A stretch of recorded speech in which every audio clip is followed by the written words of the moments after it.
great, insightful conversations with the ladies of HerLens. And we have one of them here with us, Buki Femi Ajala. My name is Fumi Bangwala. The time is 11 minutes after 9. And this is Friday, the last edition of this week, Friday, the 3rd of July, 2026. Hi, Nima. How are you this morning? Hi Fumi, I'm fine, Alhamdulillah. How are you? It's raining, so I don't know. I know that I like the rain, but the cold is entering my body, and I'm trying to figure out what is the English of it, how to clear this thing. I think I just have to be drinking warm stuff, and then I'll be fine. No fans, no nothing. I'll be fine. I'll be fine. But let's bring on our lady, or one of the ladies of her lands. Good morning, Buki. How are you? Yeah, Abuki is doing great, and I want to thank God for that. Yeah, and well, you said take warm water, just be warm, and it shall be well with you. Yeah. So, Alan's family, how are we doing? Thank God it's Friday. Oh yeah. Thank God it's Friday. Yeah, I know some people are already thinking of the gilly they're going to tie tomorrow. One of them are tying gilly tomorrow. Some are already preparing to make money. Event planners, they're already planning that. Oh my God. Oh my God. And of course, some will just say, you know what, I just need to rest. And honestly, if you need to rest, please rest. But for Absolutely. some of us, I will go tie that gilly tomorrow by God's grace. Oh, Buki has a party tomorrow. I was just saying that Buki doesn't talk like this normally now. We go tie If it was Ibrabona or Susan here, but You don't want okay, that. okay. Tidy gele. Oh, that's a loss. Okay. So go, lawyer. Yeah. Yes, I'm glad for you. I'm glad for you because at the end of the day, I mean, letting your head down is very, very important. You know, there's Absolutely. no first position for suffering.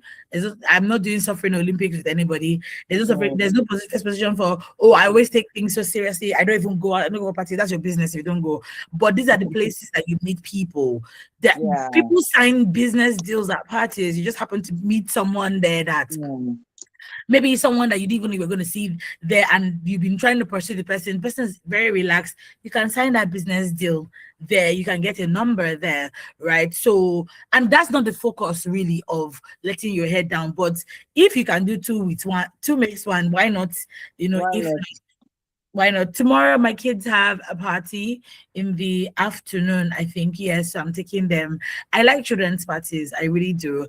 Parents like to act like they don't like the parents like to act very, very cool and calm and collected at Come on, children's parties. Just let the game start and then get if the MC is a really good MC that now says, oh, parents, we'd like to get you involved. You now see the parents unravel before your very eyes. So I'm looking forward to having fun tomorrow at the party, really for them than even for me. So yeah, that is that about that. Hi, Ibn Abu. I've seen that you've come in. Good morning. Fàájì rẹpẹtẹ ló bá tán. Ibn Abu, do you have Faji tomorrow? You even have Faji all day, every day. So now every day, every she know they day. carry me along. Not the very last. Embedded in all this fàájì na work. Okay, so good morning, beautiful ladies. Lady Olufumi J, Lady Nima, Lady Olubukola, and Lady Susan, and all the beautiful ladies and gentlemen listening to us as we dey talk, as we dey yarn. Okay, so weekend. For me, we have something to do about the environment tomorrow in our community. If rain allows us though, so it's a lot of work, and then so I'm going to suspend any one bed because after that work, body go tire small, so man go need to rest. However, if they're not going to the party, that's my policy. Bring the party home. So if I don't get party to go, I go carry party from my house. Put on beautiful music, serve myself nice meal, and dance, and I will enjoy myself.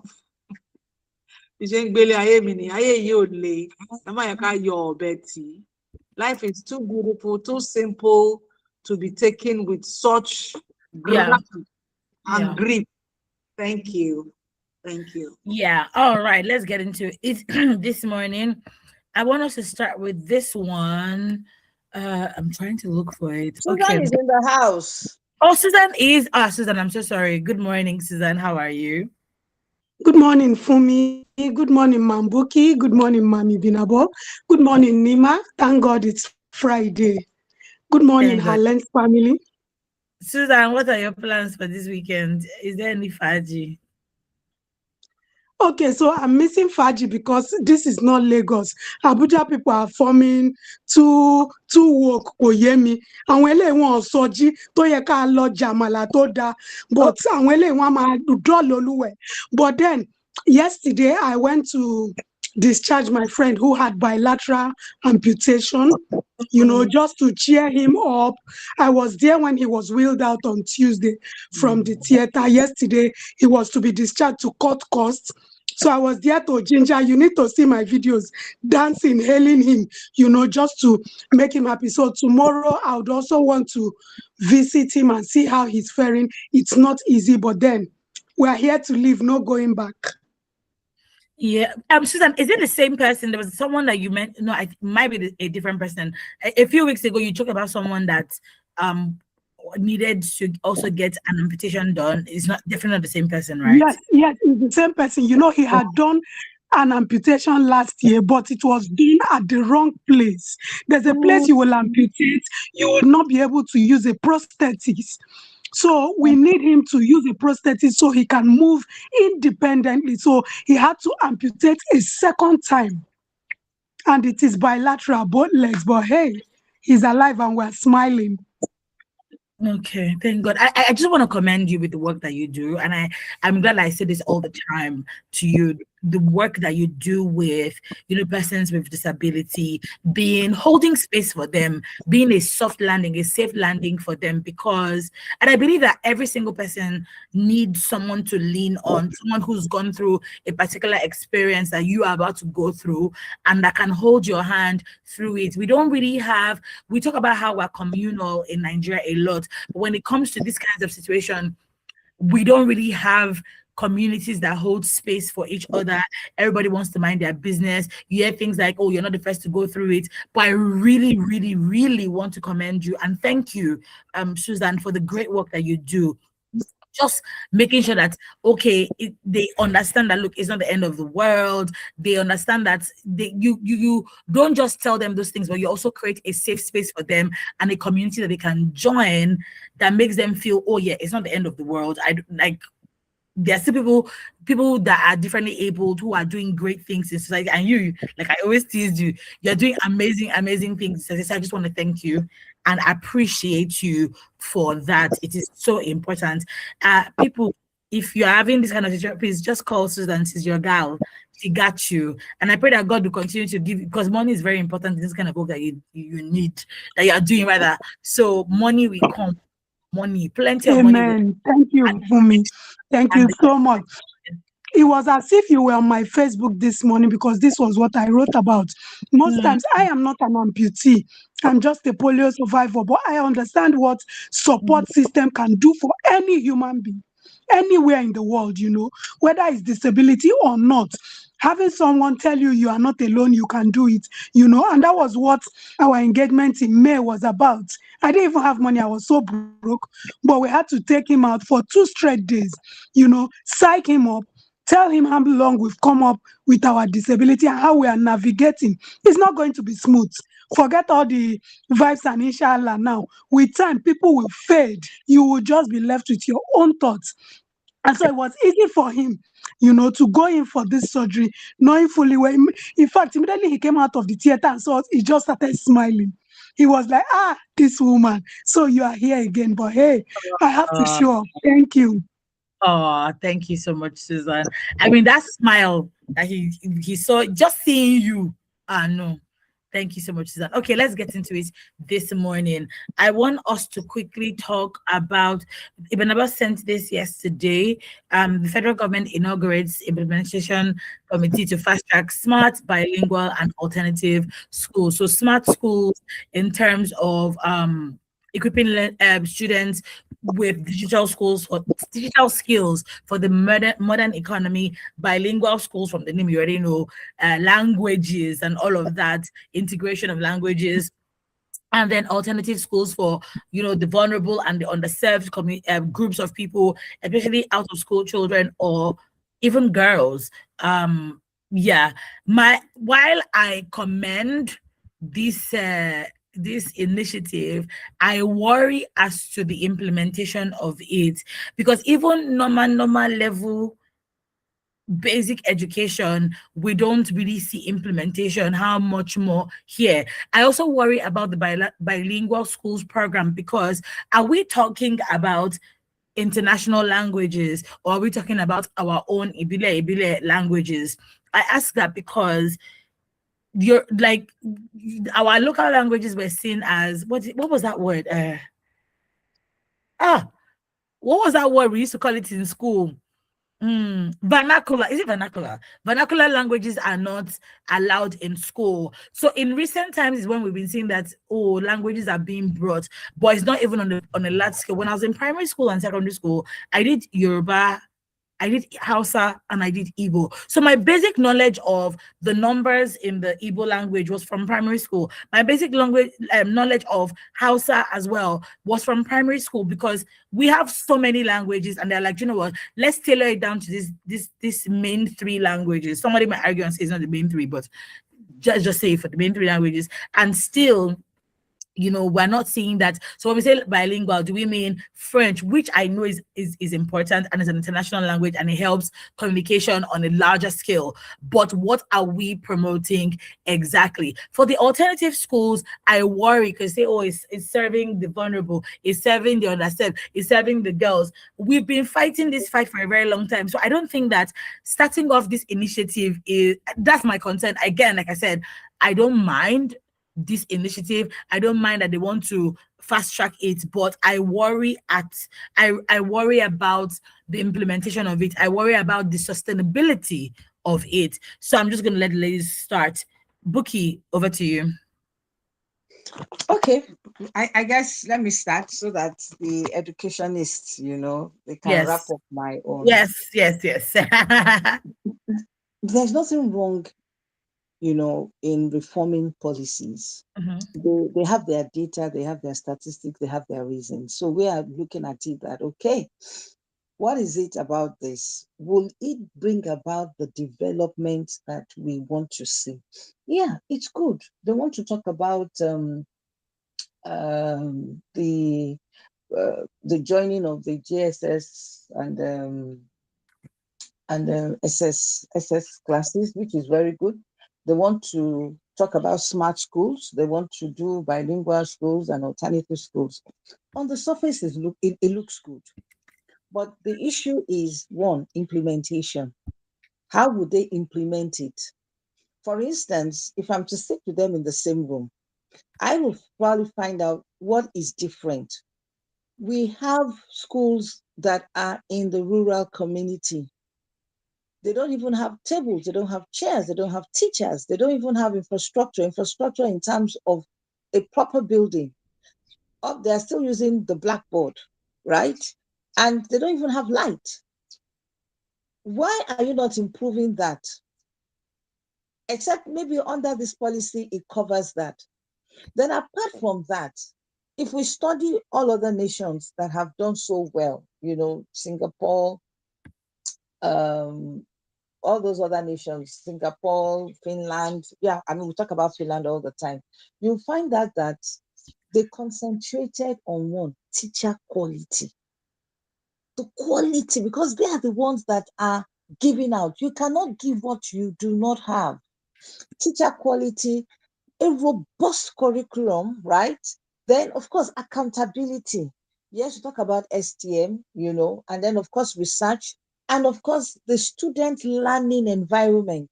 How would you expect a student to learn when the student is sitting on a broken block, not even not even a proper table, a proper school? In wrapping up my own discourse, what I would expect them, there's nothing wrong in policies. Like we always say, there are many good policies in Nigeria, but implementation running through it, from end to end, and all the stakeholders that we carry them along, and then listen it up with accountability, integrity, and I'm no doubt about that. And then, of course, we talked about invest in libraries. In fact, that is one of the things that they will do. How many people can buy textbooks? How many people have access to internet? Like in Rwanda, there was this case that we even found out that people were redrawing children from the private school to the public school. To be honest, not everybody will move from GS to SS. But like I mentioned, and I'll use that to wrap, like I mentioned, there is still an infrastructural gap, because if they're talking about 80,000 buildings for primary school, and you're talking about 15,000 buildings for junior primary school, which obviously, if they're to go through this margin, that means the GSS school and then the SS infrastructure in terms of building will have to be brought, together, which is okay, but not even if they bring them together, it will still not be enough. So I think rather, yes, it's good to have a policy, but let them think it through end to end. Thank you. Thank you so much. Over to you, Binabo. Okay, thank you. You see, this particular topic, for me, is supposed to be for a whole day, because education is the bedrock of any nation. If that standard has fallen, the nation has fallen, and we can see it in every sector. Now, we are talking about the smart bilingual education policy, which is, as we have discussed, the recent initiative of the federal government. And they are looking to implement it through the UBEC. UBEC is Universal Basic Education Commission. I understand and appreciate the fact that they are now emphasizing on operating on smart schools, introducing bilingual school system and alternative schools across the country, which is beautiful. But like Buki had mentioned, and that is my point, implementation. And you talked about sustainability, and we have talked about infrastructure. What are we talking about? Infrastructure. We're talking about laboratories. We're talking about if you are going to have smart schools all over, you're talking about internet service, which should be free. We're talking about laptops, which should be available for every student, and so on and so forth. And see, this policy, yeah, maybe the smart school initiative aspect may be in public schools, but this bilingual teaching method is already in place. If you go to most of these rural areas, they mostly teach the primary school pupils in their local languages. Once in a while, they throw in maybe English here and there. That is why mostly when you go to certain areas in the extremities of the country, you see that students from primary school in such areas, they don't really speak English much. They understand their mathematics and other subjects in their local languages. But now maybe the government is trying to say that yes, we are going to lay more emphasis on smart schools and bilingual education, this and that. And this goes to say that teachers would teach using English alongside local language. If you are living in the southwestern part of Nigeria, which is the Yoruba land, teachers in the primary school classes will be teaching in English and Yoruba language, so that gradually the children will be proficient in both English and Yoruba. Can you hear me? Yeah, I can, yeah. Okay, so which is fantastic, because I feel that it will improve inclusion, because there's some children that don't really understand English. So if you're starting with English all through and through, you are leaving them out. So it will help with inclusion, it will help the communication, it will help majorly with learning outcomes for children from different language or linguistic background. And then if we're looking at the feature of the policy, I feel that establishing this thing is very important. Also, implementation is key, because at this point, we have some teachers who are not smart teachers. You know what I'm they're not proficient in using all this technology that we have in vogue now. So part of what they have to do, okay, the policy has come out, fine. What they have to do is to make sure that they start by training all the teachers, retraining them, make them smart teachers, make them proficient in digital and bilingual instructional methods. It's not about just saying it. You have to train them in that part. And then there has to be continuous monitoring of school implementation and performance. That is one thing that was prevalent when I was in school. And I'm sure when Buki was in school. And by the time I was getting into school, secondary school, they were wrapping up with a particular system that was in place. That was the 6524. 6524 is primary school, primary 1 to 6, then 5, from 1 to 5, then 2, upper class and lower class. That is higher education. That is, you do that and you get your A-level certification. Then the 4 is for the university. So you see, that system, I didn't finish with it, but I met it. That system was fantastic. That system was good. You know why I'm saying this? Because we're looking at everywhere. If this was a full program for this topic, it would have been easier for me. So I'm trying to rush everything. Now, then for the first 2 years that I was in the school, we had our senior prefect from the upper class. So, you know, there's something about when your classmate is the senior prefect. It's like, because you're the senior, we're all in the same class together. But when your senior is the senior prefect, we had HSC classes. When I was in Methodist Girls, we had HSC classes, and they were the senior prefects. So you can't afford to misbehave because these were your seniors. Yeah. So you get the same class with you. So you were forced. You will be forced to respect them and to obey them. And there was subjects that were put together to teach us moral instruction, to know how to respect and obey our leaders, our parents, and our supervisors, and all of that. And I'm also going to say that, oh my goodness, you see, when they moved from 6524, which was the system I met, and I also migrated into the 6334. That system, sometimes system is not really the issue. It is implementation. Policy can come up, but do you implement it? That is the bottom line. Because one can also infer that the decline in educational standard is not only caused by systems. Implementation has much more impact. I remember those days, we used to have vocational schools. So when you finish your secondary school and you are yet to get admission into the university, you have 2 choices.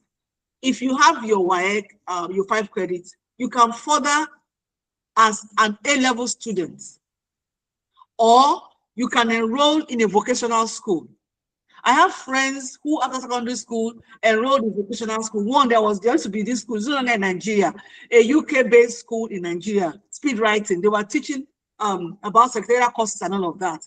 And one of my friends attended that school, and she moved ahead to work in the UK. Today, she still lives in the UK. So opportunities are abound. They have closed everybody. When you finish secondary school, your 633, then you must all rush into the university, or you lay waste at home until you gain admission, which is very bad. So if they truly want to turn around the educational standard in this country, they must revive all the vocational schools, all the technical schools, and they must have a hybrid model. What am I saying? Have an infusion of the 6524 plus the 6334. When you bring this together, it helps, because 1, you are getting proper education. 2, when you finish, if you are in the middle class, the middle secondary school class, and you can no longer cope, there is a vocational school that you can, and it is government owned. It's not as if mechanic. No, it is a school that is established by the government. So and the certificate when you graduate from there. and you can use it to work anywhere. And also, I want to advise the government. See, all of these policies, sorry, policies, we're talking about infrastructure. What is the point in bringing new policies when children are in the classroom, when it is raining, the roof is leaking? What is the point in bringing policies? You want to introduce a smart teaching style, and there's no internet in the school. So teachers will be buying data with their money, or children will buy data with their money. Or are you going to provide all the necessary tools for the children, like laptops and all of that? Put that aside. I also want to advise the government that this strain that they have placed between universities and polytechnics is not helping matters. That is why everybody, even if they have attended, I experienced it too, so I know what it means. If a polytechnic is like, oh, you know, it's school, it is bad. Yeah. Government a policy to correct this nonsense, because there are certain courses when you study them in the university, fantastic. There are certain courses when you study them in university, you cannot work at par and at the same standard and class with the one that studied that particular course in the polytechnics. Talk about engineering. Polytechnic has it. I can say that with my own chest. Talk about medical, whatever the universities have it. So government should stop these ranks. Okay, this one is lower as it pertains to the polytechnics and universities. It takes a policy to eradicate that, so that when a child wants to gain admission into higher institution, whether you are given admission in the polytechnic or university, you are good, depending on the course of study. Not that you will be feeling inferior. Certain companies, they will tell you, if you have HND, some companies, if they employ 2 persons, a BSc holder and an HND holder, they don't earn the same salaries. It is wrong. It is wrong. That is segregation, and it is not good for the education sector. So there's so many things we want to talk about, but there's no time. Thank you. Thank you so much for that. I was smiling when you talked about the polytechnic and university, is it debate, I should call it, because for a very long time, I didn't know that polytechnics were actually places of learning. I thought it was like a place you will go before you go to university. In fact, if somebody tells you, even till now, you hear, oh, HND money, and they're like, because you didn't go to university. I think we also need to go back there, because I'm sure that there are people who also think that because you went to a technical college or a vocational school, it means that, oh, law school. Meanwhile, not everybody's going to go to university. Not everybody is going to go the same path that you're going. But Susan, over to you. Okay, so for me, I'm not going to overflog this issue because, I mean, Mami Binabo has given us an all-round. I am a product of both a polytechnic and a university. I attended a polytechnic first before, and no, it was not direct entry. I finished my OND, entered 100 level in Unilag, finished that degree, and years later went back. Now, a lot of beautiful policies. I keep saying it at every engagement. Nigeria is beautiful on paper. For me, if you have a lawyer analyze every single policy, including that of persons with disability, we have one of the best policies ever in the world. But you know our problem, we don't implement. We keep setting up committees, spending money on these committees to keep. Why are we instituting all of these things? How are we trying to strengthen? I mean, we are talking of the educational system. Some don't have restrooms. Some are very porous. I mean, how are we even trying to fix the security issues? We are talking of insecurity. If you pass some schools, no fence, no security, no nothing. And we are about to, keep expanding. Can we even strengthen what we have on ground? This is an ongoing conversation. It's not something we can finish in one day. But again, we have epileptic power supply that needs to be addressed. We have infrastructural barriers. We have capacity strengthening for even the teachers, as it were. But please, the government can do better by strengthening what we have on ground instead of expanding and expanding and expanding. Yet, we do not have a proper monitoring and evaluation mechanism to checkmate what we have already put down before now. Thank you. Yes, yes, yes. I absolutely agree. Nima, would you like to share some of your thoughts on this? I don't have much to say about this because Ibinabo, Susan, and Buki have done justice to the topic, in my opinion. But like you said this morning, in Nigeria, we like to make the minor major and make the major minor. They want to implement, they are proposing new policies. The old ones that we have, they have not implemented them properly. Yeah. Schools still don't have proper structures.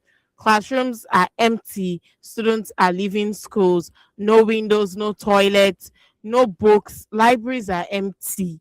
So let them first focus on that one. Better the system we already have in place before we talk about new policies and their implementation. Thank you. Well said. And you took it right out of my mouth because I was going to make a reference to the conversation we had today on the Daily News Review. One of the headlines was on how is it the Akwa Ibom government is stopping sign-outs. So this is different from the one we had on HerLens where we said, oh, they can't have parties. So you know how students write on each other's T-shirts and stuff like that. They're saying they don't want it. And I remember I kept on asking, Shebi, like, is this where we are at now? According to UNICEF, about 10.5 million to 18.3 million children are out of school. What are the plans and reforms to make sure that students are in school? And like Nima rightly said, we're not trying to see how we can upgrade the schools. We're not trying to see how we can upgrade the certificates or the quality of education that is being churned out with regards to teachers. Do they do upgrades? Do they send them for trainings? At least I know a friend of mine who works with the government says they send them every once in a while for trainings. Do they send these teachers for trainings? Do they, if it doesn't have to be even external, internal trainings, they organize internal trainings because you cannot give more than you have. There's some teachers that you hear speak and you're like, you are a teacher. What is it that you're going to teach these students? If you check the classrooms, they are dilapidated. Like Susan also said, the restrooms is zero, minus zero from me. And when you look at the things, you're wondering, these things that you are implementing now, have we even checked the ones that we have so far to make sure that we upgrade them to a better standard? I was going to say something that skipped me. Libraries. We talked about libraries this week. We don't have libraries for students to go to school. Public libraries. Let's go and read. Let's build a reading culture with our young people. No. But we're talking about and I'm not saying that this initiative is wrong. I'm saying that it's best we go back to the drawing board and see what hasn't worked, and then see how maybe we discard it or revamp it to change it for better. To change it to be better for the education system, the ones that are working. How can we press the pedal on it more to get it better? When the Benama was speaking, I was asking myself, I said, the amount of changes we've had in the education sector. I think during my mom's time, it was class 1, class 2, or Form 1 that they had. And then he moved to the 6334. What was the point of it? Shouldn't we go back to the drawing board to ask, okay, feedback, appraisal, let's check this 6334, does it work? Did it work? What can we take? My brain, oh my gosh, my brain is not. I think that I'm tired of these everyday reforms when the ones that are already on ground, nothing is being done about them. But then what do I know? Ibn Abba, do you want to say something to that? Thank you. That's why I said that. You know what I'm trying to say? Now, none of these policies, I don't know. We have not seen the full this thing, but I've looked. I've spoken with some of my colleagues, and we talked a lot of things. Now, you see, you cannot come up with a policy that is not all encompassing. If it's all behind. Every child in Nigeria, according to the constitution, in every part of the country. So these are very critical issues that must not be put in the back burner. So what are the workable approach that can combine, that can have flexibility and affordability to include these out-of-school children. Nigerians in one now, because if you don't teach a child, the mind is very open. If you don't fill it with education and good values, somebody else will fill the mind with crime and criminal activities. So what are we doing? We cannot be fighting corruption, fighting crime, and then leaving out-of-school children out of it, because they are the easy prey, the good material to train for criminal activities. So it is important for our policymakers to make sure that they come up with flexible schooling models, because it cannot be one size fits all. They need to have a workshop. One, because put the right people there, they will get information, they will get the right advice, and things will definitely work out. So please, we will still keep talking about it. They need not to leave behind the out-of-school children. And it is even unfair to them. They are full-fledged Nigerian citizens, and they have a right to education. Thank you. Thank you so much. Buki, before we go, you want to share? I know you said that you are not the educationist, but you're a nation builder. So would like to hear your thoughts before we go. Hi, Buki. Oh, Buki has gone. Susan. Okay, so for me, like we have already said, you see, another thing I do want to draw the attention of the government to is the fact that we don't need to politicize the educational system. We don't want, oh, maybe this is your settlement. No, that is a very fragile, I don't know, for want of words, let me use fragile, sector. And we need to get it right. How can we say that in 2026, our educational system is getting worse? And like I would always say, what is the reason behind it? We need to address it all around, from the primary. I mean, we are talking of basic education. We are talking of accessible education to the average Nigerian child. Mm-hmm. So how are we ensuring that this basic education is quality? The teachers are taken care of. The children are learning in conducive environments. Yeah. They have proper restrooms. You see some children in primary school and you're like, kilele. We know children play anyhow, but please put the right infrastructure. You move to secondary, come to the tertiary level. How are we ensuring that the policies we have, and we keep hammering, because I am not even, if we need to do, let us review the policy on ground. We don't need any more policies, because Otipoju already. Otipoju, if you jam all of our policies from 19 Gbogboro till date, my sister, you will come together with a single document that will make sense for every African Nigerian child. We need to get it right. We need to ensure that our infrastructures are not looking like, and that is why staffs don't have motivation. Yeah. So thorough. That is why you see somebody is a teacher and is doing 1 million. I remember when I joined teaching, I had teachers who sell meat, who do this, who do. Why will they not do? Where is the motivation coming from? We need to be realistic. You should encourage these people, who come out to come, and if they are not happy, trust me, for me, there is no way they are going to impart any knowledge on any. You do one way. Even if you say they don't flog, I agree. In Lagos, we don't. But the kind of punishment they will give you, that's the truth. So how are we ensuring that the systems in place are fully implemented and monitored, and having the right people in these places? Please don't just pick a suburb, a UBEC leader, a minister of education.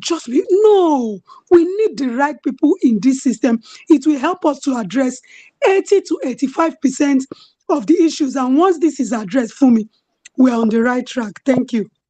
Thank you so much. On that note, we have come to the end of today's conversation on education.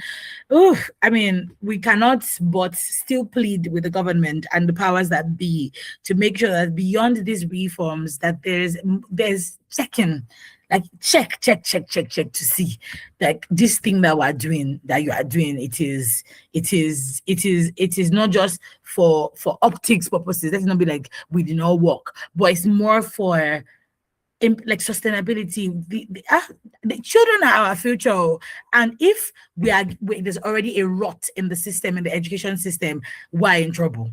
Let's just put it that way. So we're hoping that the powers that be in the education sector, in the government, do the needful when it comes to the lives of our children. That's just what it is. That's all I can say. Thank you so much, ladies, for coming on the program today. Happy new month to you once again, and see you next week for another edition of HerLens on Women Radio 91.7. All right. Up next is Radio Doctor. Don't go anywhere.